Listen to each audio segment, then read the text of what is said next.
and my final year project is the design and construction of a pulse oximetry system. Pulse oximeters are non-invasive medical devices used for the measuring of heart rate in BPM and blood oxygen saturation. Now, the main components in use here are an ESP32 microcontroller, a MAX30102 pulse sensor, an OLED display, and an SD card module functionality. Now, the main objectives here include incorporating a rechargeable power supply and an SD card storage system for future references. In the circuit diagram designed, all components are connected around the ESP32 module. The MAX30102 sensor and the OLED display both share the same I2C communication on the ESP32, so are connected to the same pins on the ESP32 board.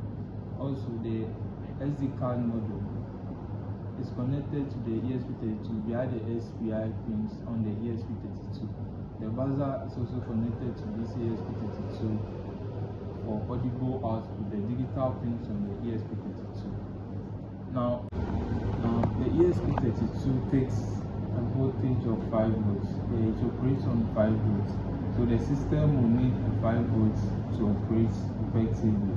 But the lithium battery is available currently at 3.7 and will need boosting. So a boost converter was incorporated in the power circuitry and then was regulated to 5 volts. A charging unit was also connected as seen in the circuit diagram. And then a switch was also connected from the output to the ESP32 to control on and off of the system. So the ESP32 based heart rate monitoring device measures heart rate, blood oxygen saturation using the MAX30105 sensor, and then also gives a display on the OLED display and an audible feedback through the buzzer, which is also connected in the system. The MAX30105 sensor consists of two lights, a red light and then an infrared light, which penetrates through the skin and takes samples of blood to make measurements for heart rate and then blood oxygen saturation measurements. Now these results are then displayed on the OLED display and then also stored on an SD card via the SD card module. An audible output is also given when heart rate and then blood oxygen exceeds the set threshold in the code provided. So the system is now being tested. I'm here to test the system to see if it's actually functioning properly, if we actually get readings from the sensor.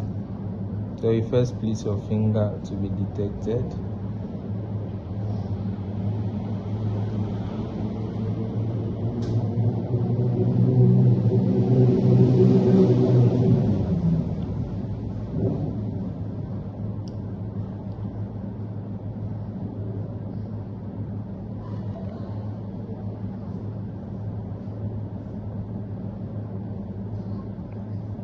So as you can see, averagely the BPM is 70, 70s. That part is really clear. Both the designed pulse oximetry system readings and a clinical oximeter was compared. Yes, both readings were compared. Unfortunately, the clinical oximeter isn't a number.